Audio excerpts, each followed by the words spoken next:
인사하겠습니다. 안녕하십니까? 네, 오늘 데살로니전서 5장 말씀 보도록 하겠습니다. 네, 데살로니전서 마지막 장인 5장으로 이제 되었습니다. 5장 1절부터 오늘 11절까지 말씀을 함께 이렇게 상고하도록 하겠습니다. 네, 제가 읽겠습니다. 형제들아, 때와 시기에 관하여는 너희에게 쓸 것이 없음은 주의 날이 밤에 도둑같이 이를 줄을 너희 자신이 자세히 알기 때문이라. 그들이 평안하다 안전하다 할 그때에 임신한 여자에게 해산의 고통이 이름과 같이 멸망이 갑자기 그들에게 이르리니 결코 피하지 못하리라.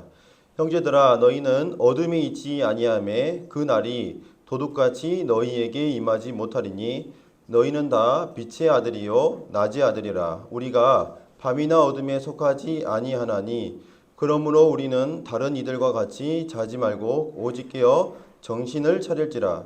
자는 자들은 밤에 자고 취하는 자들은 밤에 취하되 우리는 낮에 속하였으니 정신을 차리고 믿음과 사랑에 호심경을 붙이고 구원의 소망의 투구를 쓰자. 하나님이 우리를 세우심은 노하심에 이르게 하심이 아니요 오직 우리 주 예수 그리스도로 말미암아 구원을 받게 하심이라. 예수께서 우리를 위하여 죽으사 우리로 하여금 깨어 있든지 자든지 자기와 함께 살게 하려 하셨느니라. 그러므로 피차 권면하고 서로 덕을 세우기를 너희가 하는 것 같이 하라. 먼저 지난 시간까지 이렇게 살펴봤던 내용들을 다시 보면은 사도 바울은 데살로니가의 성도들 가운데 현재 당면했던 여러 가지 필요한 권면들을 이렇게 4장부터 하고 있는 것을 볼 수가 있습니다. 그래서 4장의 지난 시간에는 이미 구원받은 성도, 그런데 주님 나라에 가게 된 죽은 성도가 어떻게 되느냐에 대해서 이제 4장 13절부터 18절까지 말씀을 통해서 하고 있는 것을 볼 수가 있고, 이제 오늘 이제 살펴보는 5장 1절부터 11절까지 말씀은 살아있는 성도가 장차 이 땅에 임하게 되는 하나님의 심판을 과연 피하게 될 수 있는지, 피할 수 있는지에 대해서 이제 사도 바울이 말하고 있는 내용입니다. 그래서 이제 초점이 약간 이제 살아있는 성도들이 과연 이 땅의 재난을 이렇게 면할 수 있는지에 대해서 이렇게 초점이 맞춰져 있고, 그래서 장차 되어질 일들에 대해서 이제 데살로니가 성도들이 어떻게 이제 대응을 해야 되는지에 대해서 이렇게 말씀하고 있는 내용이 방금 읽었던 말씀의 내용이 되겠습니다. 그래서 이제 혹시 Y2K라는 말을 아시는 분 계십니까? 이 말을 아시는 분은 약간 세대가 오래되신 분이고, 이 말을 모르시는 분은 요즘 세대라고 생각하시면 될 것 같아요. 뭐냐면 1990 제 기억이 8년인가 9년 되면서 이제 밀레니엄 버그라는 말을 하게 되었어요. 뭐냐면 Y가 이제 2억, 그다음에 E가 이제 2고 K는 이제 1000을 뜻하는데 2000년도가 되게 되면 이 세상에 굉장히 많은 혼란이 생길 것이다라고 하면서 그걸 밀레니엄 버그라고 하는데, 그러면서 사람들이 굉장히 뉴스에서부터 떠들썩했던 그런 일이 바로 이 Y2K 그 사건이었습니다. 막상 이제 2000년이 됐는데 별일은 없었죠.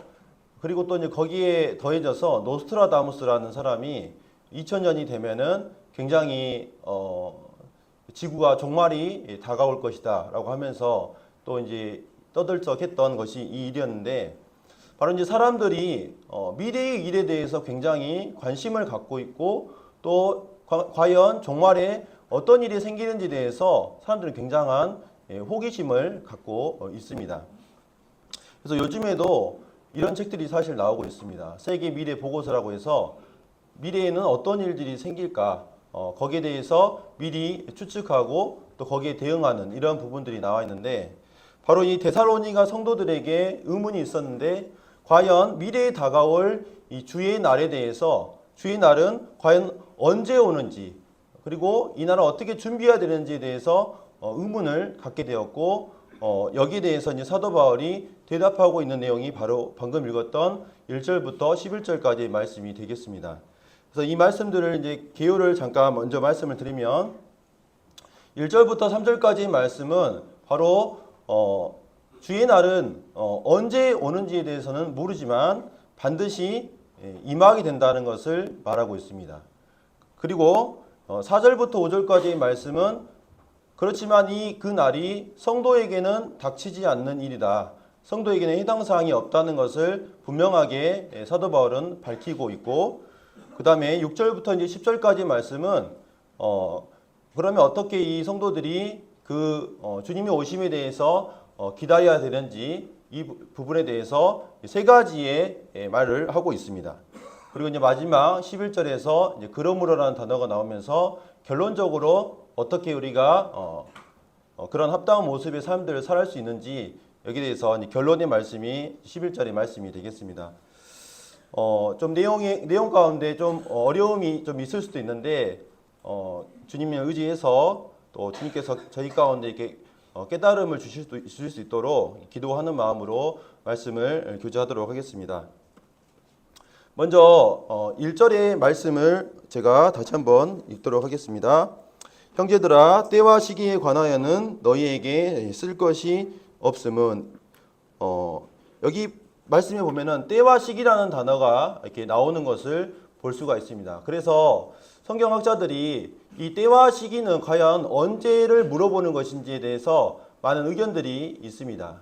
그래서 이제 두 가지 의견이 있는데 바로 이 때와 시기는 바로 앞에 나와 있는 죽은 성도가 부활하여서 휴거되는 그 때를 물어보는 것이다. 방금 읽었던 5장 1절 앞에 있는 그 내용이다 라고 보는 분도 계시고, 또 뒷구절에 있는 이제 때와 시기는 주의 날과 관련되어 있는 시기를 묻는 것이다 라고 이렇게 보고 있습니다. 두 가지 입장이 있는데 이 말씀의 문맥들을 이렇게 살펴보게 될 때 앞에 있는 휴거의 때보다는 뒤에 나와 있는 이 주의 날이라는 이 단어가 가리키는 그 때가 언제냐고 묻는 것이 맞다고 보여지는데, 그 이유는 무엇이냐면 여기 말씀에 때와 시기에 관해서 데살로니가 성도들이 물어봤는데 거기에 대해서 이제 계속해서 그 때와 시기에 관련된 이 날에 대해서 말할 때 2절에 나와 있는 이 주의 날이라는 단어를 이렇게 먼저 이렇게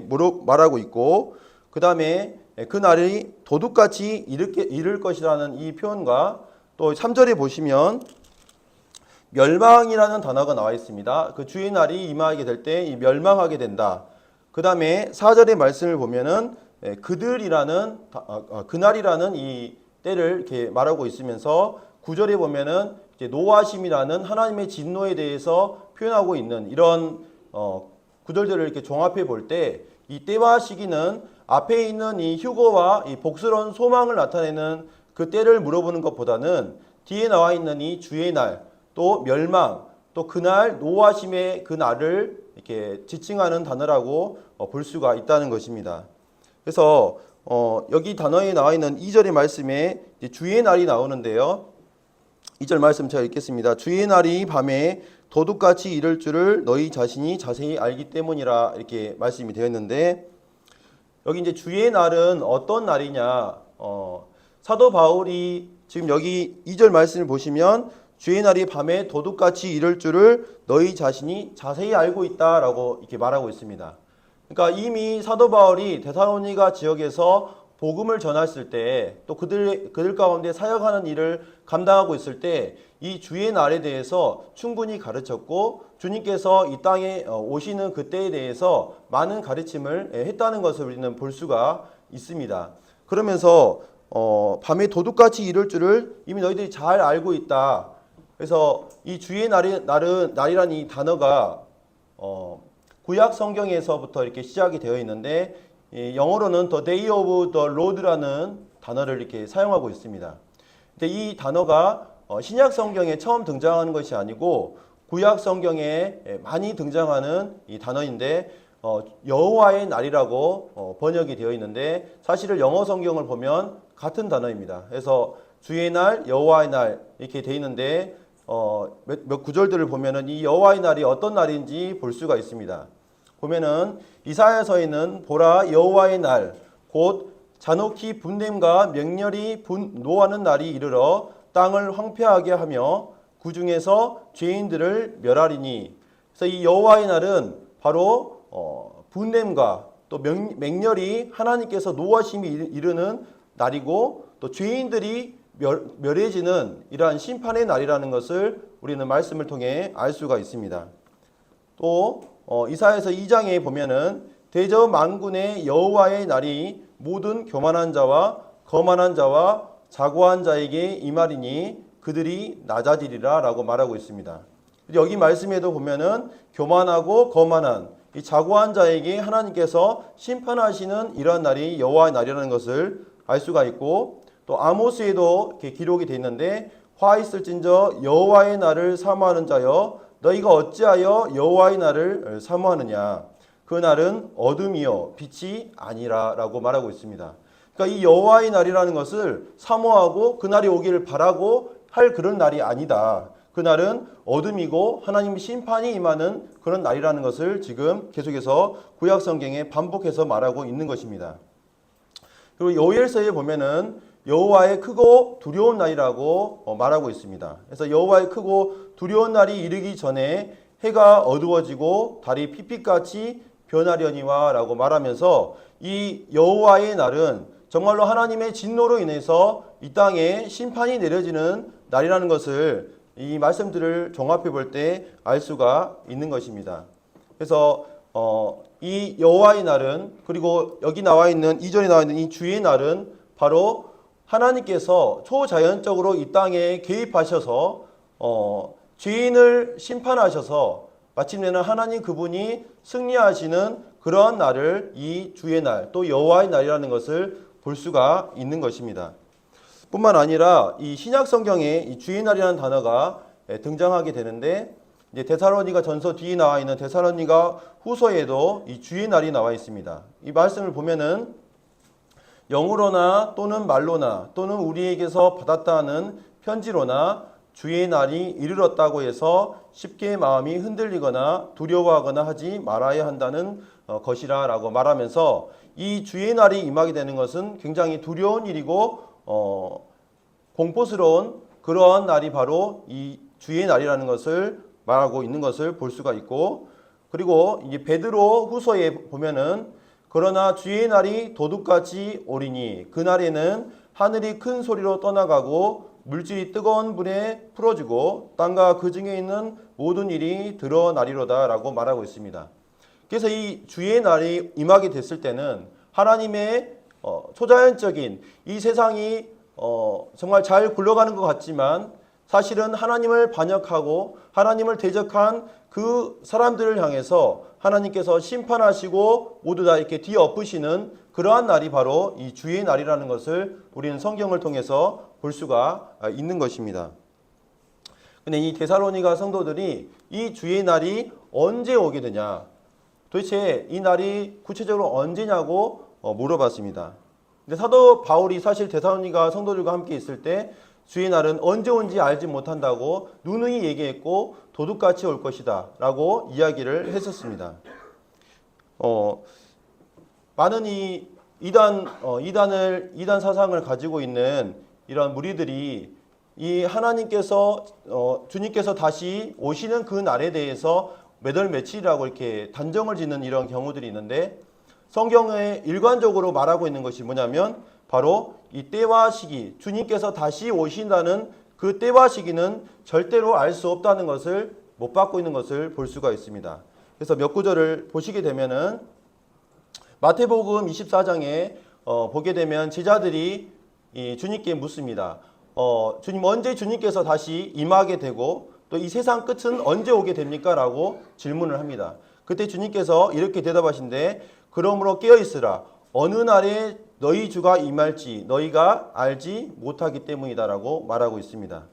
또 사도행전 1장을 보게 되면 예수님께서 이 땅에서 부활하시고 이제 승천하시기 전에 과연 이스라엘이 회복되는 하나님의 그 왕국이 완성되는 그 시기가 언제냐고, 그 때가 언제냐고 이 제자들이 묻게 되는데 그때 주님께서 이렇게 대답을 하십니다. 이르시되 때와 시기는 아버지께서 자기의 권한에 두셨으니 너희가 알 바 아니요 라고 대답하고 계십니다. 그래서 때와 시기가 이 데살로니가 5장 1절에 나와 있는 똑같은 단어가 지금 사용이 되었는데 그 때와 시기는 하나님 아버지만이 알고 있는 그 권한의 것이고 너희는 알 바가 아니다. 제자들에게 너희가 알 바가 아니라고 이야기하고 있는 것을 보게 됩니다. 그 다음에 또 요한계시록 3장 3절에 보면은 만일 일깨지 아니하면 내가 도둑같이 이르리니 어느 때에 네가 이르는지 내게 이르는지 네가 알지 못하리라. 요한계시록에서도 주님께서 언젠가는 오실 것인데 그 때에 대해서는 너희가 결코 알 수 없다고 하면서 도둑같이 이를 것을 말씀하고 있는 것을 보게 됩니다. 그래서 우리가 이 도둑을 생각하게 될 때 어떻습니까? 어느 도둑이 집을 털려고 가는데 내가 맨날 며칠 날 갈 거니까 준비하고 있으셔 이렇게 하면서 어느 도둑이 이렇게 경고장을 보내면서 들어가는 그런 경우는 없습니다. 주님께서 이 도둑같이 온다고 하신 이 말씀을 통해서 우리가 알 수 있는 것은 결코 주님이 언제 오신다는 것을 알 수가 없도록 하셨다는 것을 우리에게 보여주고 있는 것입니다. 이제 3절 말씀을 제가 읽도록 하겠습니다. 그들이 평안하다 안전하다 할 그때에 임신한 여자에게 해산의 고통이 이름과 같이 멸망이 갑자기 그들에게 이르리니 결코 피하지 못하리라. 그런데 사도 바울이 한 가지를 분명하게 하고 있는 것이 있는데 그것은 주님께서 다시 오는 그 때에 대해서는 결코 너희가 알 수 없지만 그렇지만 반드시 온다는 것을 말하고 있는 것입니다. 그것을 표현하기 위해서 지금 사도 바울이 한 가지 비유를 들고 있는데 그것은 임신한 여자에게 해산의 고통이 이름과 같이 멸망이 올 것이라고 이야기하고 있는 것입니다.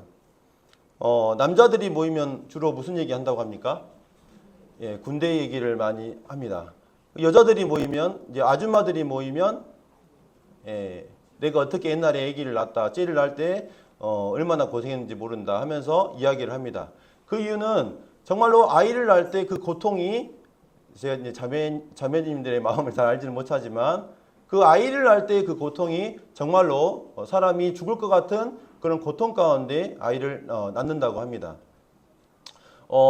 요즘에는 이제 제왕절개도 하고 또 이제 무통주사를 맞아가지고 이 고통을 이렇게 감하게 되는 그런 것도 하지만 이때 당시에는 분명히 그러한 의술이 발달되지 않았기 때문에 분명히 그 해산의 그 고통을 몸으로 다 이렇게 경험하면서 이렇게 그 아이를 낳았을 거라고 생각이 듭니다. 근데 어쨌든 아이를 임신하게 되는 그 순간 정해진 것은 무엇입니까? 분명히 아이를 낳게 되는 그 출산의 그때가 분명히 온다는 것입니다. 분명히 그 주님의 그 멸망의 때가 해산의 그 고통이 임신한 어머니에게 오는 것처럼 분명하게 이 고통의 시기는 멸망의 그 시기는 이 세상에 주님께서 개입하셔서 분명하게 악인들을 멸하시는 그러한 날이 온다는 것을 말하고 있는 것입니다. 그렇다면 그 주의 날이 임하는 대상은 누구냐? 혹시 연필이 있으면 연필을 들면서 보셨으면 좋겠습니다. 여기에 주의 날에 임하게 되는 대상에 대해서 3절에 보시면 그들이라는 단어가 나와 있습니다. 그들이 평안하다 안전하다 할 그때에 임신한 여자에게 해산의 고통이 이름과 같이 멸망이 갑자기 뭐라고 되어 있습니까? 그들이라는 단어를 쓰고 있는 것을 볼 수가 있습니다. 그래서 그들에다가 동그라미를 한번 해보시면 좋겠습니다. 그래서 이 그들에게 임한다고 말하고 있는 것입니다. 그 다음에 6절의 말씀을 보시면 그러면 우리는 다른 이들과 같이 라고 하면서 다른 이들이 나오는데 거기도 한번 동그라미를 하면 좋겠습니다. 그 다음에 데살로니가 4장 13절 앞에 장에 13절에 보시면 가운데쯤에 보면은 소망 없는 다른 이와 같이 슬퍼하지 않게 하려 함이라고 하면서 소망 없는 다른 이가 나오는 것을 보는데 이 세 사람들이 동일한 대상이 되는 것입니다. 바로 우리 주 예수 그리스도의 은혜를 거절하는 사람, 하나님의 통치를 거절하는 사람, 자신의 죄악을 해결하지 못하고 하나님께로 돌이키지 못한 사람들이 모두가 이 주의 날이 임하는 대상이 된다는 것입니다. 그래서 이 부분을 이렇게 말하고 있는데, 특별히 3절의 말씀 다시 한번 보시면요, 그들이 평안하다 안전하다 할 그때라는 단어를 이렇게 기록하고 있습니다. 평안이라는 말은 내적으로 평화로운 안정된 이런 것을 뜻할 수 있겠고, 안전이라는 말은 외부적인 어떠한 위험으로부터 보호를 받는 이것을 뜻하는 것이 이 안전하다는 이 단어가 될 것 같습니다. 근데 이 사람들이 그렇게 말한다는 것입니다. 평안하다, 안전하다, 아무 걱정이 없고 모든 것이 잘 굴러가는구나 라고 이야기하는 그들에게 바로 이 멸망이 갑자기 임하게 된다는 것을 말하고 있는 것입니다. 정말로 이 세상에 일들이 잘 되어서 아마 이 평안하다 안전하다 한 그때는 장차 이제 적그리스도가 이 땅에 임하게 되었을 때 그가 제일 먼저 하는 것이 이 거짓된 이 평화를 체결하고 사람들로 하여금 모든 것이 다 완벽하게 평화로운 세상을 만들어 줄 것처럼 이렇게 등장하게 될 것인데, 아마 그때를 말하는 것일지 모르겠습니다. 그렇지만 이 평안하다 안전하다 하는 것은 오늘날 정말 이 세상에서 걱정 없이 마치 이 세상이 전부인 것처럼, 그런데 이 세상에 아무런 걱정 없이 살아가는 그 사람들, 마음에 어떤 걱정 근심이 없는 사람들, 세상의 모든 부를 가지고 있고 세상에 가정에 어떤 문제가 없고 또 직장에 안정된 직장을 취하여서 더 이상 어떤 걱정할 것이 장차 없을 것 같은, 그리고 아픈 곳이 없어서 건강을 자부하고 있는, 아마 그런 사람들이 나는 평안하다 안전하다라고 말할 것입니다. 그런데 평안하다 안전하다 하는 이 사람들의 문제점은 무엇입니까? 바로 그들을 지으시고 그들을 만드신 그 하나님을 찾지 않는다는 것입니다. 더 이상 하나님을 바라보지 않고 더 그 하나님 앞에 돌이키려고 하지 않는, 죄악된 그 삶에서 돌이킬 줄 모르는 그러한 사람에게 이 멸망이 임하게 된다는 것을 지금 보여주고 있는 것입니다. 이 부분을 보면서 구약 성경의 한 인물이 생각이 났습니다. 그 인물은 바로 느부갓네살 왕이라는 사람입니다. 역사적인 이 인물인데요, 이 느부갓네살 왕은 바로 이 바벨론의 굉장히 강력한 권세를 가지고 있던 왕이었습니다. 세상의 모든 권세를 가지고 있었던 이 느부갓네살 왕이, 그 성경에 이렇게 되어 있습니다. 내 집에 편이 있고 내 궁에서 평강할 때라고 말하고 있습니다. 그 느부갓네살 왕이 갑자기 한밤에 꿈을 꾸게 되는데, 그 꿈을 꾸고 난 뒤에 굉장히 두려움에 떨고 정말로 그 평안하다 안전하다 하고 떵떵거렸던 그 사람이 두려움에 쌓여서 이제 다니엘을 찾아서 이야기를 하게 되는데, 그가 꿨던 그 꿈의 내용이 뭐냐면 구루터기의 꿈입니다. 한 나무가 있었는데 그 나무에 많은 새들이 오고 열매들이 맺히고 하는 그러한 일들이 있었습니다. 그런데 어느 순간 그 나무가 베어지게 되고 단지 구루터기만 남게 되고 초라한 모습에 있다가 그 때가 되었을 때 다시 나무가 자라게 된다는 그러한 꿈의 내용이었습니다. 근데 이 느부갓네살 왕이 이제 다니엘의 해석을 듣게 되고 실제로 그 떵떵거렸던 이 최고의 권력자였던 느부갓네살 왕이 하루 만에 단 한순간 만에 들짐승의 모습으로 추락하는 모습이 이 다니엘서에 기록이 되어 있는 것입니다. 평안하다 안전하다고 했지만 하나님께서 그의 교만을 꺾기 위해서 바로 이 세상의 통치자는 바로 나라는 것을 보여주시기 위해서 그를 들짐승의 모습으로 나오는 것을 볼 수가 있습니다. 그리고 누가복음 12장에 나와 있는 이 부자의 모습을 또 생각을 해보게 됐는데, 이 부자는 소출이 굉장히 많았습니다. 그래서 얼마나 소출이 많았는가, 곡간을 다시 헐고 새롭게 이 쌓을 곡식들을 쌓기 위해서 창고를 다시 만들라고 하인들에게 말하는 것이었습니다. 그러면서 여러 해 쓸 물건이 많이 쌓아두었으니까 평안히 쉬고 먹고 마시고 즐거워하자고 이야기를 했습니다. 이 부자의 마음 가운데 평안의 근거는 바로 뭐였냐면 자기가 쌓아뒀던 저 많은 재물들이 바로 자신의 평안의 근거였던 것입니다.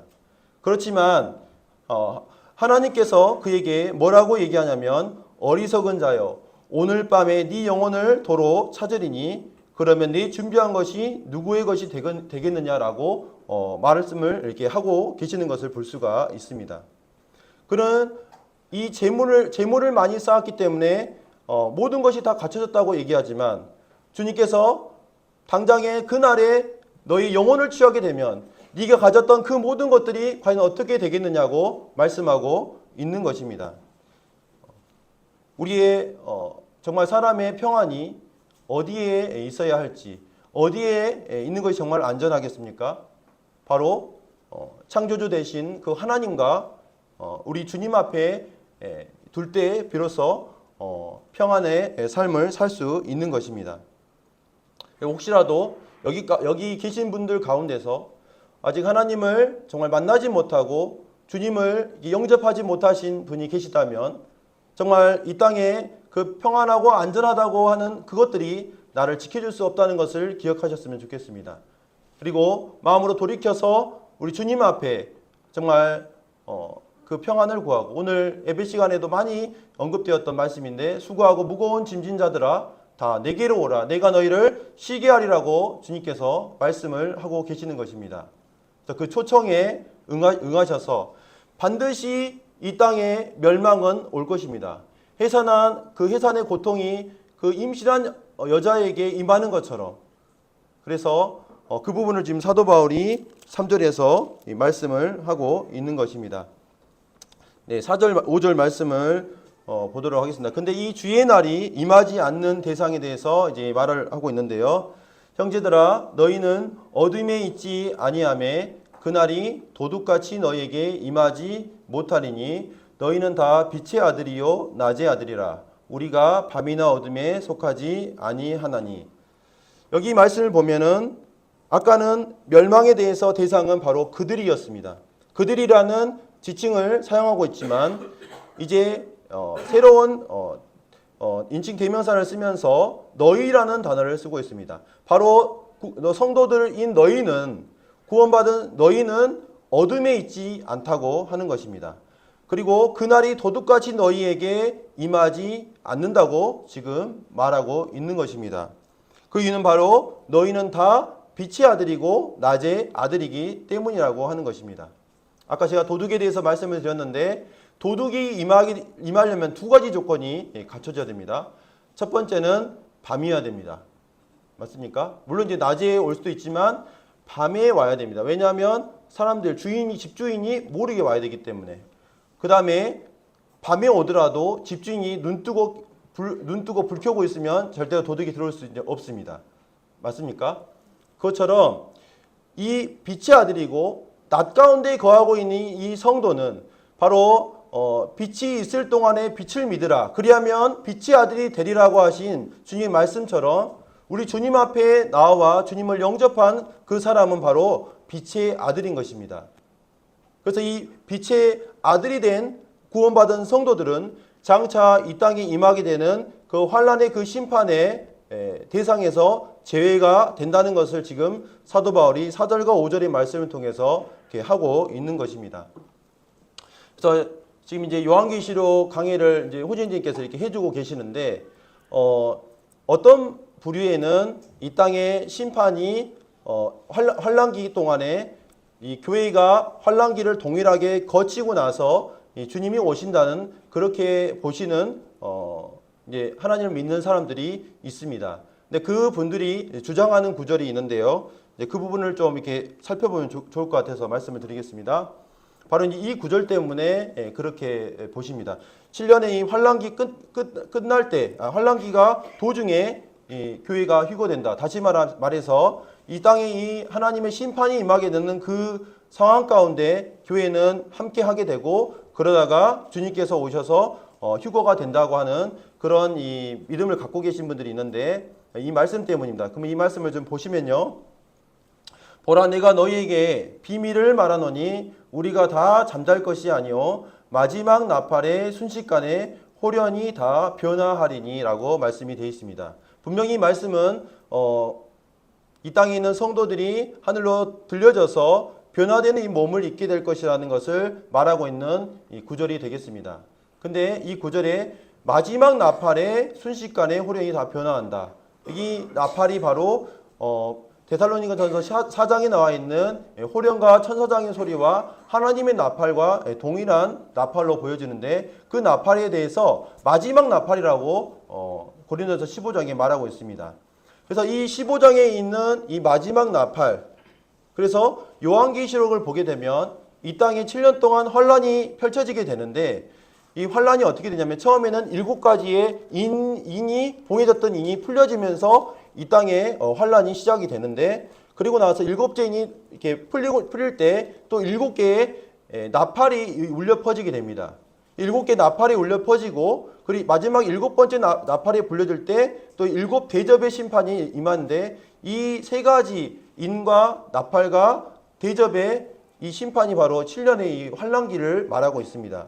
근데 그 중에 7번째 나팔, 마지막 나팔이 울려 퍼졌을 때 비로소 이 말씀처럼 휴거가 된다고 이렇게 말하고 있는 것입니다. 그렇다면 이것이 맞느냐?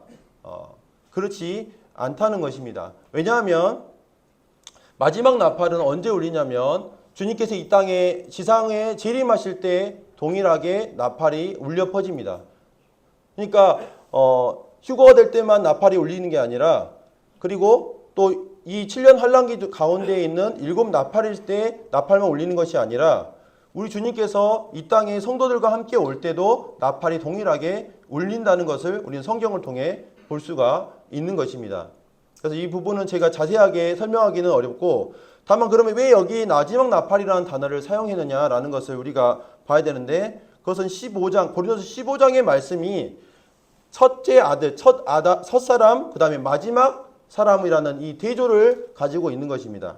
그래서 첫째 아담은 생영이라고 살아있는 사람이다 라는 것을 말해주고 있고 마지막 아담은 살리는 사람이다라는 것을 통해서 부활의 첫 열매가 되시는 주님을 이렇게 표현하고 있습니다. 그래서 이 첫 나팔이 있고 마지막 나팔이 있다는 것을 말해주기 위해서 지금 이 마지막 나팔이라는 단어를 사용했습니다. 첫 번째 나팔은 언제 울렸냐면 출애굽기 19장에 보면은 이 시내산에서 하나님의 율법이 이제 주어질 때 이 사람들이 이 율법에 의해서 정죄를 당하고 또 사망의 그 법이 시작되는 그 첫 나팔을 이게 말하게 되는 것입니다. 그때 이 나팔이 울렸던 것과 대조적으로 우리 주님께서 이제 다시 오시게 될 때 그때는 사망을 이제 섭렵하시고 이기셔서 부활하시는 우리 주님을 이렇게 말해주기 위해서 이 마지막 나팔을이라는 단어를 사용했다는 것입니다.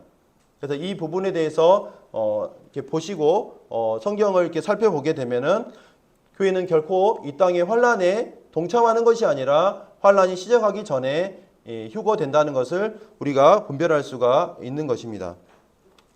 그 다음에 이제 데살로니가 전서 6절부터는 주님의 이 재림을 준비하는 합당한 이 모습 3가지를 말하고 있습니다. 그래서 이제 이 부분을 살펴보겠습니다. 3가지를 말하고 있습니다.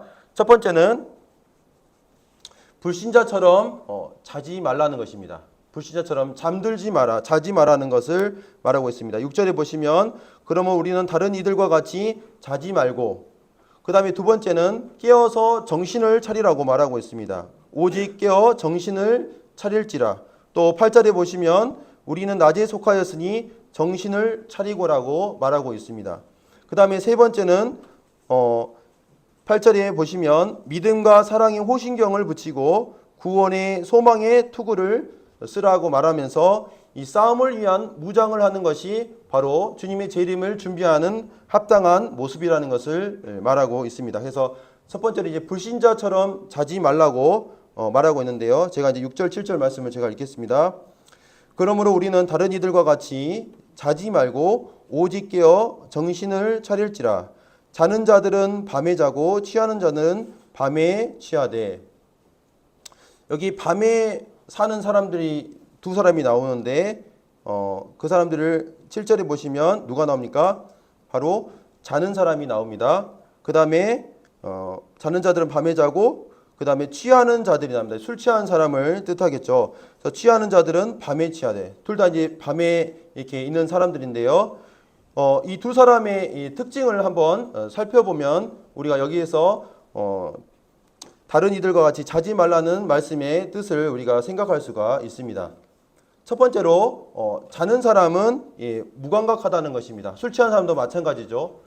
그래서 자고 있으면 주변에 무슨 일이 생기는지, 나에게 어떤 일이 닥치고 있는지 알 수가 없습니다. 그래서 이 말은 바꿔서 말하면 바로 민감하지 않다고 하는 것입니다. 바로 내가 행하는 그 삶의 모습 가운데 죄악에 대해서 전혀 감각이 없는 채로 살아간다는 것입니다.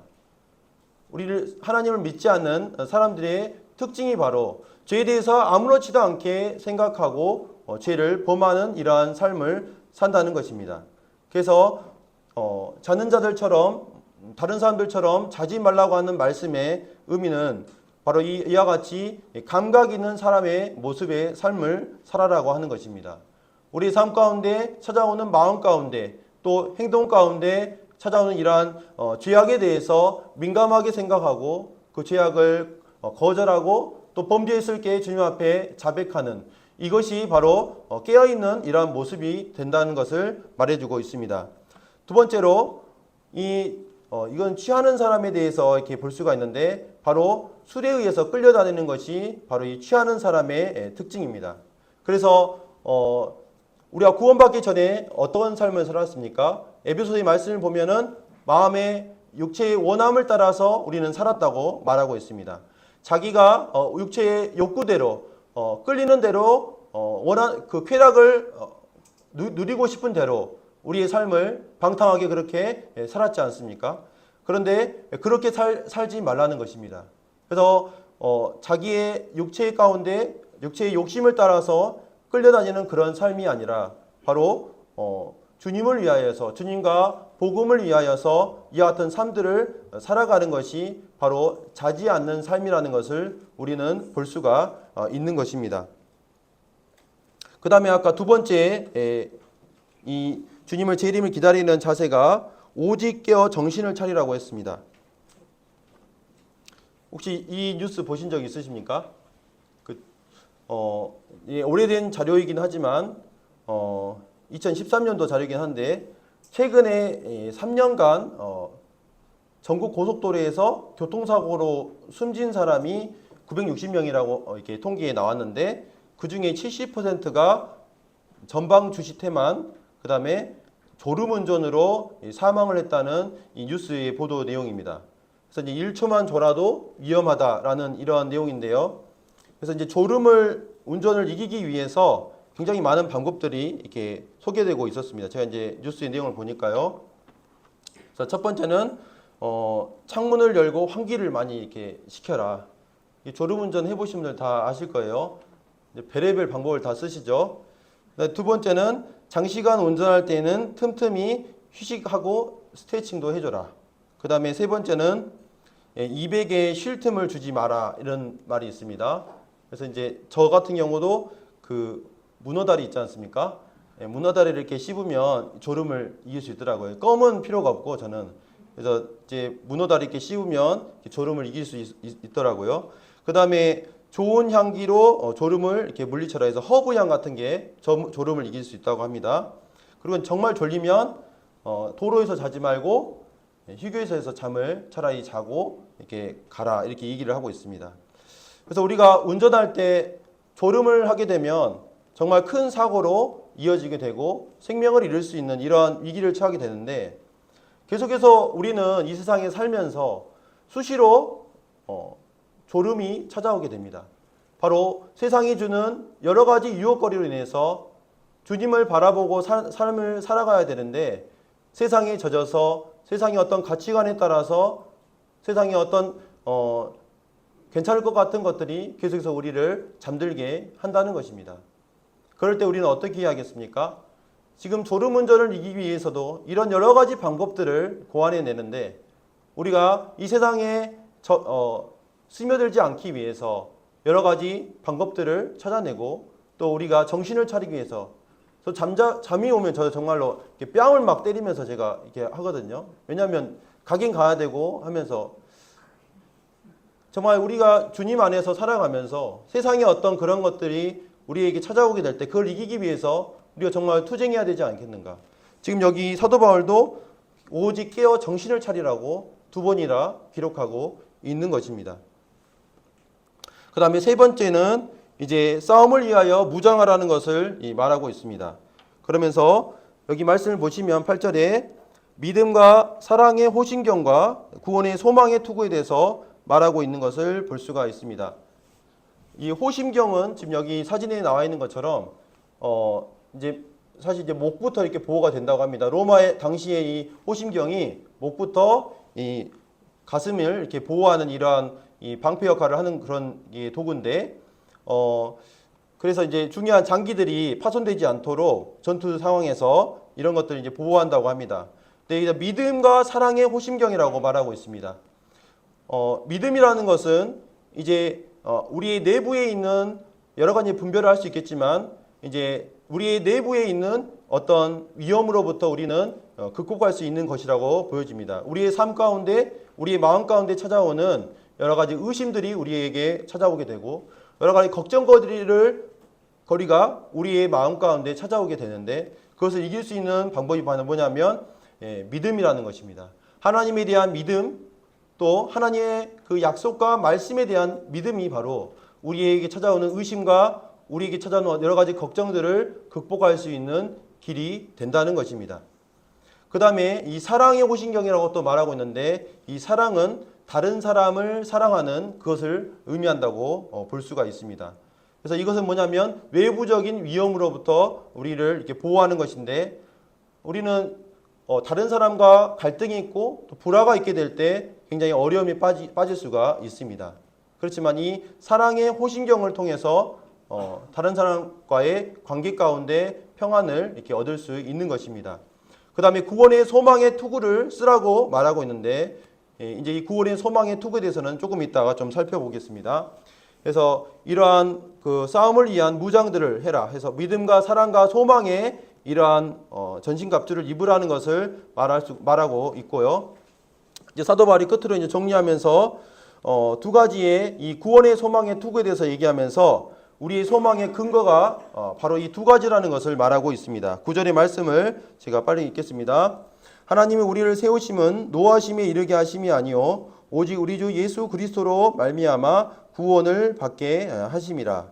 하나님께서 우리를 구원받은 성도를 세우신 그 목적이 있는데 그 목적은 노하심, 장래의 그 노하심에 이르게 하려고 우리를 구원하신 것이 아니고 바로 우리 주 예수 그리스도로 말미암아 구원을 받도록 하기 위한 목적으로 우리를 세우셨다고 하는 것입니다. 변하지 아니하시는 그 하나님께서 우리를 그런 목적으로 우리를 세우셨다는 것을 통해서 우리는 분명한 이 근거를 가질 수가 있는 것이고요. 특별히 여기 구원의 조건에 대해서 볼 때 예수 그리스도로 말미암아 우리가 구원을 받는다고 하였습니다. 그래서 우리의 어떠함이 아니라 예수 그리스도로 말미암아 그리고 10절의 말씀에 이제 그 예수 그리스도께서 어떠한 일을 하셨는지 나와 있는데요. 10절에 보시면 예수께서 우리를 위하여 죽으사 바로 우리 주 예수 그리스도께서 우리의 죄를 대신해서 자신의 목숨을 내놓는 죽음의 길을 가셨기 때문에 우리가 영생의 길 또 심판을 면할 수 있는 이러한 근거가 되었다고 하는 것입니다. 그래서 이 부분을 보면서 우리의 구원의 소망이 얼마나 튼튼한가 그 근거가 얼마나 확실한가 이런 것들을 사도 바울이 마지막으로 하고 있습니다. 제가 이제 사진 하나를 이렇게 가져왔는데 이제 이 장면이 너무 아름다워서 가져온 것도 있지만 제가 주목하는 것은 이 아이입니다. 이제 이 아이가 있는데 만약에 이제 우리 제일 어린 아이가 이제 이서죠. 근데 엄마가 이제 아이를 이렇게 안고 있을 때 이제 다들 성도님들 어떻게 합니까? 다들 이렇게 박수 치면서 이리 온 이렇게 하시죠? 안 하십니까? 네. 이리 온 이렇게 또 이렇게 이리 온 이렇게 합니다. 자, 그런데 아이가 안 오죠. 바로 안 오죠. 예, 잘 오시는 분은 잘 오시면 좋을 거예요. 안 오는 경우가 있습니다. 그러면 이 아이가 어떻게 하죠? 고개를 휙 돌리죠. 그러면 이제 거기서 포기하지 않고 반대로 갑니다. 이리 온 한 번 더 이렇게 하죠. 그러면 어떻습니까? 또 고개를 휙 돌려버리죠. 이제 마치 우리가 사탄이 계속해서 우리의 연약함과 과거에 지었던 이런 죄에 대해서 계속해서 우리를 송사하고 얽매이고 너는 그렇게 해서 어떻게 하나님과 평안을 누릴 수 있느냐라고 송사를 하는 이런 일들이 있습니다. 그렇지만 이 아이가 하는 것처럼 사탄이 유혹하면서 내가 말하는 너의 그 죄와 너의 불완전함에 대해서 계속 이렇게 손짓하게 될 때 이 아이가 고개를 돌리면서 엄마 품에 기대는 것처럼 바로 우리가 주목해야 되는 것은 무엇입니까? 우리 주 예수 그리스도라는 것입니다. 우리 주 예수 그리스도 그분을 바라보고 그분의 말씀을 의지하게 될 때 순간적으로 이렇게 고개를 돌리는 것처럼 사탄의 그런 유혹이 찾아올 때마다 우리는 고개를 돌려서 우리 주님을 바라봐야 한다는 것입니다. 마지막에 11절 말씀을 보면서 정리하도록 하겠습니다. 11절 그러므로 피차 권면하고 서로 덕을 세우기를 너희가 하는 것 같이 하라라고 말하고 있습니다. 주님의 재림을 기다리기 위해서 아까 세 가지 말씀을 드렸습니다. 첫 번째는 다른 이들과 같이 자지 말라는 말씀을 했고, 두 번째는 깨어서 정신을 차려라 라고 말하고 있고, 세 번째는 호심경과 구원의 소망의 투구를 쓰라고 이렇게 말하고 있었습니다. 그러면서 마지막으로 결론적으로 이 바울이 그러므로라는 단어를 하면서 제가 이제 주목했던 부분은 이 부분에서 서로 피차라는 단어였습니다. 결론을 짓고 있는데 우리 개개인이 이와 같은 깨어있는 삶들을 살기는 어렵다는 것입니다. 그래서 사도 바울이 제시하는 이 결론은 뭐냐면 믿음의 그 공동체 안에 거하라는 것입니다. 피차 서로 권면하고 피차 서로 덕을 세우는 이러한 삶 가운데 거하는 것이 바로 주님의 재림을 기다리는 삶의 결론이라는 것입니다. 말씀을 정리하면요. 주의 날과 성도의 합당한 자세에 대해서 이 5장 1절부터 11절까지 말씀을 주어졌다고 보였습니다. 첫 번째, 주의 날이라는 단어를 우리는 주목해야 됩니다. 이 날은 갑자기 올 거라는 것입니다. 예고 없이 갑자기. 그렇지만 반드시 온다는 것입니다. 그래서 우리는 이러한 시기 가운데 우리가 살고 있다는 것을 기억해야 한다는 것을 보고요. 두 번째는 너희는 다 빛의 아들이라고 말하고 있습니다. 우리 주님을 영접한 성도들은 너희는 다 빛의 아들이기 때문에 이 주의 날이 임하지 않는다는 것입니다. 그 근거가 무엇입니까? 내가 돈이 많아서 나의 어떤 도덕적인 품성이 뛰어나서 그것이 아니라는 것입니다. 여기 말씀처럼 예수 그리스도께서 우리를 위하여 죽으셨기 때문에 그것이 가능하다는 것입니다. 그래서 우리 주님께 감사하고 영광을 돌리는 이러한 마음이 주어졌으면 좋겠고, 세 번째로는 깨어 정신을 차리라는 것입니다. 그래서 우리를 계속해서 잠들게 하는 그러한 것들로부터 우리가 떨쳐내고 또 성도들과 함께 교제하면서 그런 것들을 이길 수 있다는 것을 이 말씀을 통해서 볼 수가 있는 것입니다. 이상으로 말씀을 줄이도록 하겠습니다. 평안한 한 주 되시기 바랍니다.